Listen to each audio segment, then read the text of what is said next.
Hello everyone, welcome back to my channel and welcome back to a new vlog.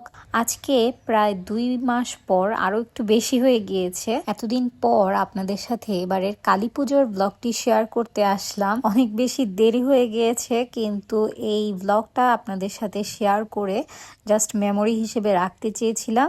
তো চলুন দেরি না করে লেটস স্টার্ট দ্য ব্লগ।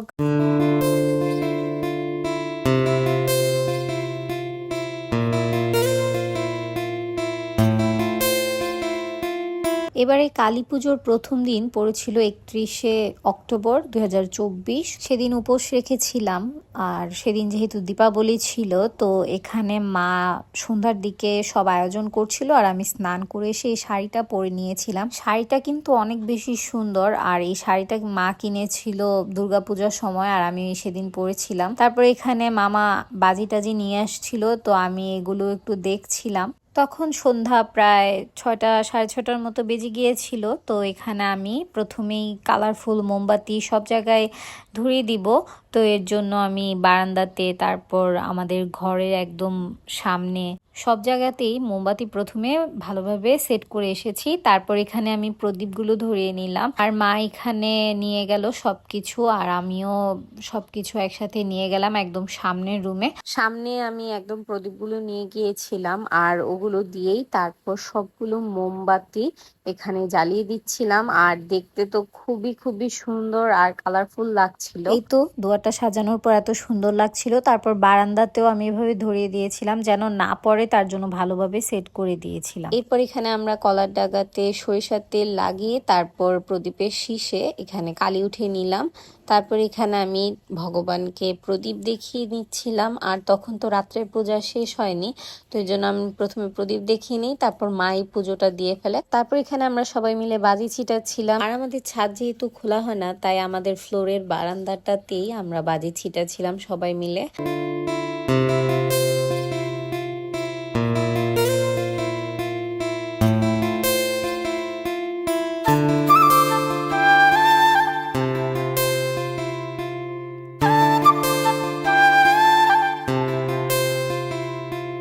বাজি ছিটানো শেষে আমরা একটু রেস্ট নিচ্ছিলাম। তারপর এখানে 10টার মতো বেজে গিয়েছিল, মা আমাকে আলতা দিয়ে দিচ্ছিল আর এখানে অনন্যাও চলে এসেছিল।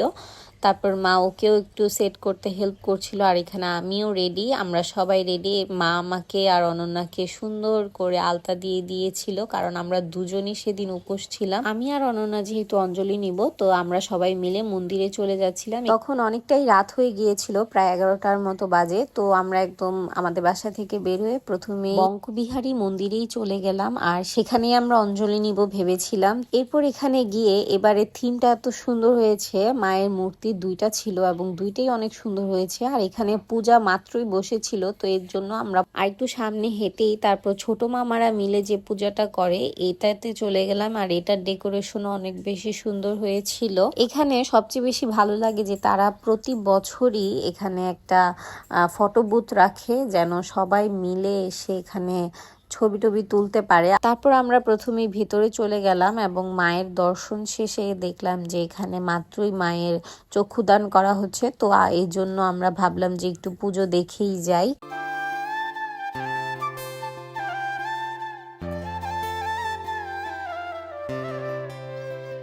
ওখান থেকে একটু পুজো দেখে তারপর আমরা ভাবলাম যে কিছু ঠাকুর ঘুরে দেখা যাক, তো এর জন্য আমরা একটু পাশেই আবার সাহাপাড়ার মূর্তিটা দেখতে চলে গেলাম। এখানেও ডেকোরেশন ভালোই হয়েছিল আর এখানে মূর্তিগুলো অনেক বেশি সুন্দর হয়েছিল। তো এখানে মায়ের দর্শন করে তারপর আমরা অনেক ছবি তুলি। সাহাপাড়া থেকে বের হওয়ার পরই আমরা বঙ্কবিহারীতে আবার ব্যাক করি। তারপরই অনন্যার বোনের ফোন আসে যে এখানে নাকি নিমতলাতে অঞ্জলি দেয়া হচ্ছে। তো অনন্যার একটু শরীর খারাপ লাগছিল, তো বলল যে আমরা তাড়াতাড়ি অঞ্জলিটা নিয়ে ফেলি আর নিমতলা গিয়ে আমরা অঞ্জলিও নিয়ে নিয়েছিলাম এবং প্রসাদও নিয়ে নিয়েছিলাম। ওখান থেকে আমরা চলে গেলাম নিতাইগঞ্জ, ওখানে মেজদা এবং তার ফ্রেন্ডরা মিলে পূজা করে ছাদের উপর, তো ওখানেও চলে গেলাম। মায়ের দর্শন শেষে এখানে আমরা প্রসাদ নিয়েছিলাম। তো এইভাবেই আমাদের ওই দিনটা কেটে গেল। বাসায় এসে আর কোনো এনার্জি ছিল না, গিয়ে সাথেই আমরা ঘুমিয়ে পড়ি। তো এই হচ্ছে কালী পূজার দ্বিতীয় দিন। এখানে প্যাকেট ভর্তি প্রসাদ পাঠিয়েছিল, লুচি আর তরকারি।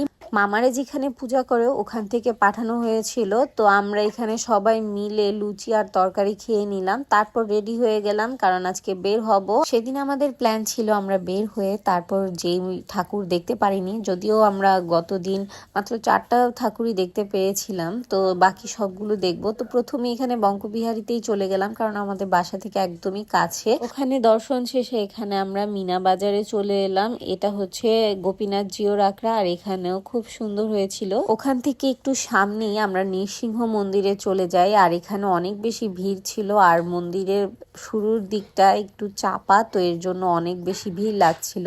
এর আগের প্রতি বছরই দেখতাম যে এই মন্দিরে থিম হতো, বাট এবছর কেন জানি হয়নি। আর এখানে এই পিচ্ছিটা অনেক সুন্দর করে নাচছিল। তারপর ওখান থেকে বেরিয়ে আমরা চলে যাই ডালপট্টি। তো এখানে রাস্তায় একটা পুজো হচ্ছিল, তো এখানেও মায়ের দর্শন করে নিলাম। তারপর এখান থেকে ডালপট্টি যে মেইন পূজাটা হয় ওখানে চলে গেলাম। ডালপট্টি থেকে সামনেই নিমতলা এবং এই জায়গাগুলো মিলে অনেকগুলো পূজা ছিল, তো আমরা সবগুলো মণ্ডপেই দর্শন করে নিয়েছিলাম।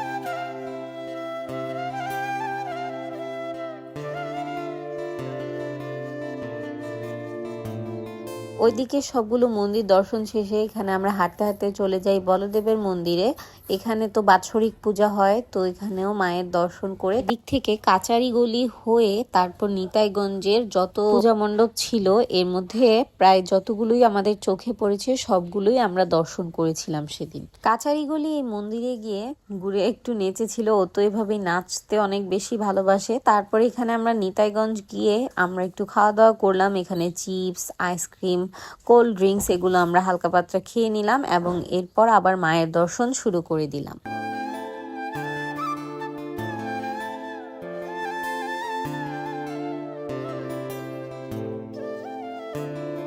এখানে পূজা মণ্ডপ দর্শন শেষে নিতাইগঞ্জ থেকে আমরা অটো নিয়ে তারপর চলে গেলাম দেওভোগে। আর দেওভোগ মন্দির থেকে শুরু করে এবং আশেপাশে রাস্তা মিলে টিলে এতগুলো পূজা ছিল এবং আমরা সবগুলোই দেখে নিয়েছিলাম।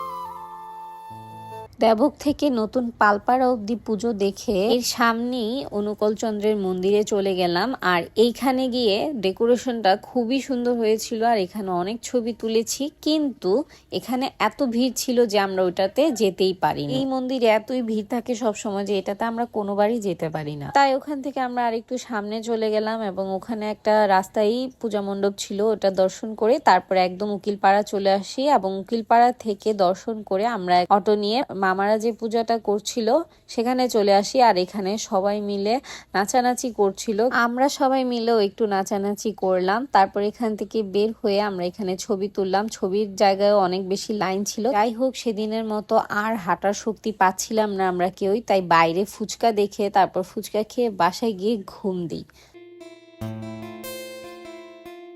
তো সেদিন ছিল কালী পূজার তৃতীয় দিন এবং সেদিন ছিল অন্নকূট। তাই এখানে আমি রান্না করছিলাম, কারণ মা তো ভোগ দিতে পারে না আর ভোগের রান্নাও করতে পারে না। তাই এখানে আমি খিচুড়ি রান্না করেছিলাম এবং এখানে রান্না হচ্ছিল হালুয়া, আর সাথে ছিল লুচি, ভাজাভুজি এবং অনেক কিছু।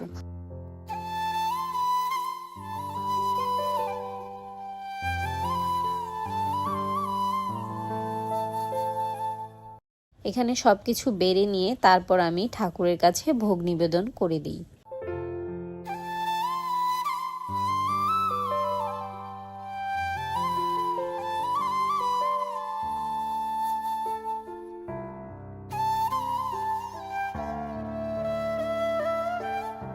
ভোগ নিবেদন শেষে এখানে আমরা সবাই মিলে প্রসাদ নিয়ে নিই।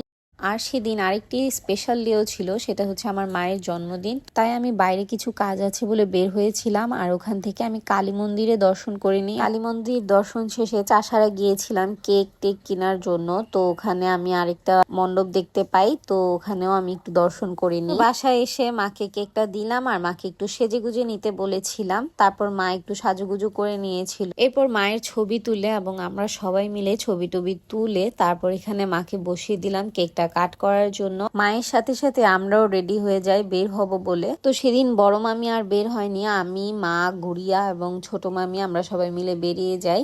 আমলাপাড়ার দিকের কিছু মন্দির বাকি ছিল, তো এর জন্য আর এখানে আমরা অটো নিয়ে নিই, একদম সোজা চলে যাই আমলাপাড়া। গতদিন এদিকে আসাই হয়নি, তো এর জন্য কোনো মণ্ডপই দর্শন করা হয়নি। তার জন্য আমরা আমলাপাড়া গিয়ে প্রথমে এখানে আমলাপাড়া যে মন্দিরটা আছে ওটাতে চলে গেলাম এবং এখানে মায়ের দর্শন করে তারপর ছবি তুলে একটু সামনে আমলাপাড়ার যে মেন পূজা মণ্ডপটা ওখানে গিয়ে মায়ের দর্শন করে নিই। এই পূজা মণ্ডপে থিম চলছিল, তো এর জন্য এত বেশি ভিড় ছিল। অবশেষে আমরাও কিছুক্ষণ অপেক্ষা করার পর এখানে থিমটা দেখতে পেরেছিলাম। ততক্ষণে আমাদের ক্ষুধাও লেগে গিয়েছিল, তাই আমলাপাড়া থেকে আমরা এখানে পিৎজা বার্গে চলে যাই আর এখানে গিয়ে এই সেট মেনুটা অর্ডার করে দেই।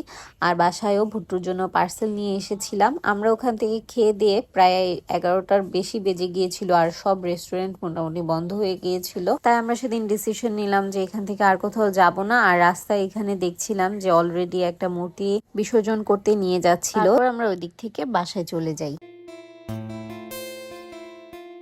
কালী পূজার শেষ দিন এবং চতুর্থ দিন, সেদিন ছিল ভাইফোঁটা। আর নীলাংশ যেহেতু ওই বছরই হয়েছে তাই ওর 18 মাসও কমপ্লিট হয়নি, এজন্য ওকে ভাইফোঁটা দেওয়া পসিবল ছিল না। তাই আমি এখানে আমার 2 গোপাল ভাইকে ভাইফোঁটা দিয়ে নিয়েছিলাম।